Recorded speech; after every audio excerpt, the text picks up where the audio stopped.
Lipstick হুজুর বেরিয়ে গেছে ইদানি টিকটক করে ৮০,০০০ ৯০,০০০ টাকা আগাম না দিলে আসে না। কি বড় বক্তা রে! আমাদের সমাজে তাফসীর মানে মনে করে হাতা গুটাইয়ে যদি কারোর গালাগালি দেওয়া যায় বড় বড় মুফাসসির। আল্লাহর দেওয়া বিধান কোরআনের আইন বাদ দিয়া মানুষের তৈরি করা আইনের পক্ষে একটা হলো যেই লোকটা সমর্থন করে আল্লাহর আইন বাদ দিয়া মানুষের তৈরি করা আইনের পক্ষে যেই লোকটা চলে এবং চালাইতে চায়, দাড়ি থাকলেও কাফের, টুপি থাকলেও কাফের, পাগড়ি থাকলেও কাফের, নামাজ পড়লেও কাফের। যারা বলেন ঠিক না বেটি? বিগত ৬-৭ বছর তো ঘরেই থাকা যায় না। যাক সেদিন যাই দেখ। এখন যা এসে পড়েছি আমি তো ভাইরাল না। আমাদের সমাজে স্টেজে যদি কেউ মারামারি করে, স্টেজে যদি কেউ উল্টা পাল্টা বলে এবং যারা ক্যামেরা ভাড়া করে নিয়ে আসে ওরা ভাইরাল, ইউটিউবে ছড়াই বেড়ায়। আমরা ক্যামেরা আজ পর্যন্ত আমার গাড়িতে তুলে দিই, যেভাবে আছি আলহামদুলিল্লাহ। আমি সাধারণ একটা পরিচয় আছে, আমার ব্যক্তি একটা পরিচয়, আমি আল্লাহর গোলাম। ভাই আমাদের সমাজে ভাইরালের পাগল বেশি হয়। একটা লিপস্টিক হুজুর বেরিয়ে গেছে ইদানি টিকটক করে ৮০,০০০ ৯০,০০০ টাকা আগাম না দিলে আসে না। কি বড় বক্তা রে! ওয়াজ করার পরে পারিশ্রমিক না নিয়ে ওয়াজের আগে টাকা শোধ করতে হবে তারপর আসে। তার মানে ও জানে আমি এমন বক্তা, ওয়াজ করার পরে আমার ঘোড়ার গাড়ি ভাড়াও দেবে। আর মানুষ কাপড় পরা আছে না নাই দৌড়াচ্ছে তার জন্য। সম্মানিত হাজিরিন, বড় কষ্টের সাথে কথাটা বললাম। আমাদের সমাজে তাফসীর মানে মনে করে হাতা গুটাইয়ে যদি কারোর গালাগালি দেওয়া যায় বড় বড় মুফাসসির। কিন্তু ওই যে বেশি চিল্লাচিল্লি করে একটু চাকায় খবর নেবেন, তার এলাকায় ইসলামী আন্দোলন তথা সংগঠনের সাথে তার যুক্ত আছে না নাই। কয়েকদিন আগে একজন বক্তা, বিরাট গরম আমার আগে, সাংঘাতিক ভাবে গরম। আমি বলছি ভাই সাংগঠনিক মান কি? তো বলছে রোকো। আর একজন বলছে ভাই সহযোগী ফর্ম পূরণ করেছেন কত সালে? তো বলছে ওটা এখনো করিনি। কথা বুঝতে পারেন না? তার মানে ও রোকন হয়েছে কিন্তু সহযোগী ফর্ম কাকে বলে এটা বোঝে না। তার মানে ও চাপাবাজ রোকন, অরিজিনাল রোকন না। ওয়াজের মাঠে দাওয়াত নেওয়ার জন্য রোকন। এই জন্য ওর কথা বেতাল, উল্টো পাল্টা। ভাই এই জিনিসটা একটু আপনারা বলেন তো, এটা আমার না আপনাদের? আরে কথা বলেন না কেন? এটা আমার না? আচ্ছা এইটার ব্যবহার আমি যত দরদ করে করবো আপনারা অত দরদ করে করবেন। যদি আমার হাতের এখন এটা পড়ে যায় এটা আপনারা বলবেন ইস পর্যন্ত শেষ, কিন্তু ভেঙে যাবে কলি দেখা বলছে আল্লাহ আমার, কারণ এটার মায়া আমার, এটার প্রতি দরদ আমার।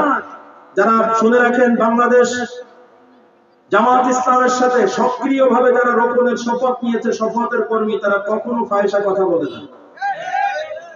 স্টেজে উঠে কখনো ফায়সা কথা বলে না। বরং যারা যত ইসলামী আন্দোলনের সপক্ষে কাজ করে, দিন দিন যার আমল বেড়ে যায়, দিন দিন যার আনুগত্য বেড়ে যায়, দিন দিন কোরআন হাদিসের জ্ঞান যার আসে, এই লোকটা দিন দিন বড় দায়িত্বশীল হয়, বড় লিডার হয়। অন্য দলে যে যত মারামারি করে, উদ্ভট কথাবার্তা বলতে পারে, সে তত বড় নেতা হয়। আর বাংলাদেশ জামাত ইসলাম ইসলামী আদর্শ শিখায়, তার ভিতরে আদর বেশি, সেই বড় লিডার হয়। কিন্তু আমাদের তাফসীরের মাঠ, আপনাদের লালমনিরহাট, নীলফামারী, এদিকে কি যেন একটা হয়েছে, স্টেজে উঠে যে যত গালাগালি দিতে পারবে সে শত বড় মুখ আছে, কিন্তু আপনি খুঁজে দেখবেন তলায় নেই। আমি এ কথা এজন্য বললাম, আপনার ইউনিয়নের দায়িত্বশীলের চেয়ে আপনার থানার দায়িত্বশীলের ব্যবহার ভালো না বন্ধু? যত ভালো হবে তত বড় লিডার। কথা বুঝে আসে নাই মনে হয়? আমাদের আনারুল ইসলাম রাজু ভাই, ওনার ব্যবহার খুব খারাপ, ওনার ব্যবহার খুব খারাপ। উনি ঢাকা মহানগর উত্তরের কর্ম পরিষদ সদস্য। আমি একজন রোকন উত্তরার, আমি উত্তরা পশ্চিম থানার একজন দায়িত্বশীল উলামা ওয়ার্ডের। আমার চেয়ে অনেক বড় লিডার উনি, এই জন্য আমার কথার জোর বেশি। উনি কিন্তু এরকম জোরে কথা কয় না, ওনার কথার মাপ আলাদা। আরে কথা বলেন না কেন? এই জন্য ভাই স্টেজে চিল্লাচিল্লি করাটা তাফসীর না। তাফসীর হলো কোরআন শরীফের আয়াত যেটা পড়া হয় ওর ভিতর থেকে, অর্থাৎ তাফসীর শব্দের অর্থ হলো কোনো ঢেকে রাখা জিনিসটাকে খুলে দেওয়া। কোরআনের যে আয়াত আমি পড়েছি এই আয়াতের ভিতর থেকে যেই বর্ণনাগুলো আসবে ওগুলো ওপেন করে দেওয়া। আমি আপনাদের সামনে পড়েছিলাম মা খালাকতুল জিন্না ওয়াল ইনসা ইল্লা লিয়াবুদুন, মানুষকে আল্লাহ তাআলা পাঠাইছেন শুধুমাত্র তার দাসত্ব করার জন্য, তার গোলামি করার জন্য। মা আল্লাহ তাআলা বলেছেন আল্লাহ তা'বুদু ইল্লা ইয়্যা, একমাত্র আমি আল্লাহর গোলামি করবে, অন্য কারোর করবে না। এটাকে আমরা আল্লাহর গোলামি করি না করি না?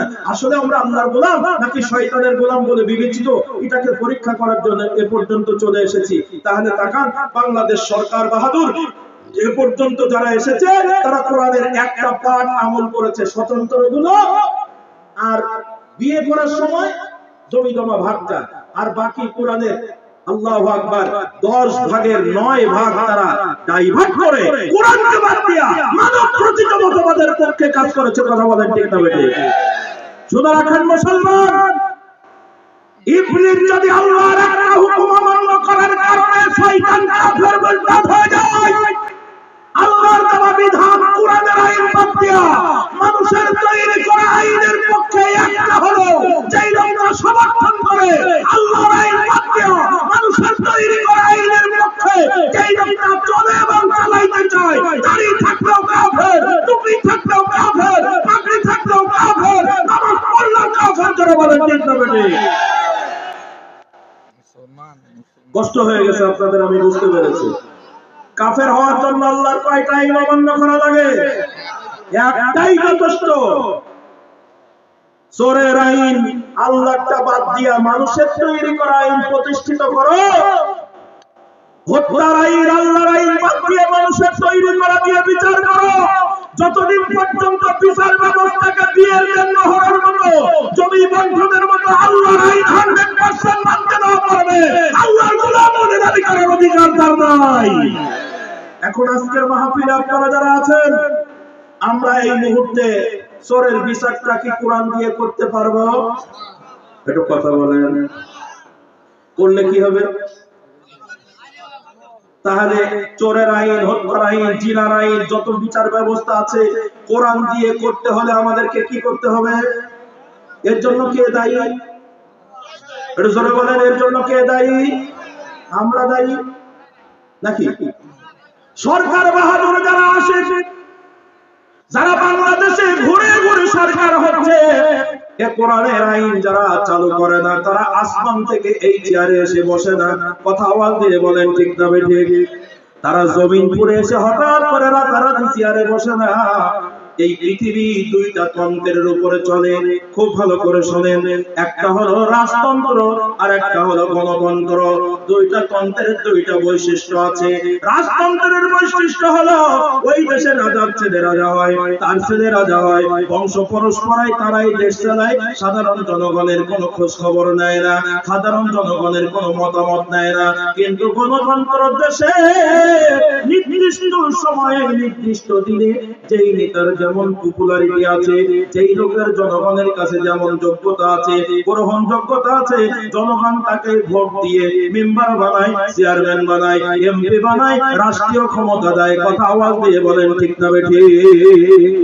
আমরা যেই দেশে বসবাস করি, একটু বলুন তো দেখি, দেশটা রাজতন্ত্র না গণতন্ত্র? 5 আগস্টের আগে ছিল, একটু ধরে আওয়াজ দিয়ে বলেন, পিরায় রাজতন্ত্র। নিজেরা ভোট করতো তো ওই জন্য পিরায় বলল, কথা কয় না। নিজেরা ভোট করতো, স্বামী দাঁড়াইতো আর স্ত্রী বলতো তুই বিরোধী হয়, ঘরের মধ্যে লুটু খালা বুঝছো। পিরায় রাজতন্ত্র, পিরায় গণতন্ত্র, মাঝখানে ছিল পরিবারতন্ত্র। একটু জোরে বলেন কি তন্ত্র? পরিবারতন্ত্র। মানে বাপের বেটি নেতা হবে, স্বামীর বউ নেতা হবে, সাধারণ লোক ওই জায়গায় যেতে পারবা না।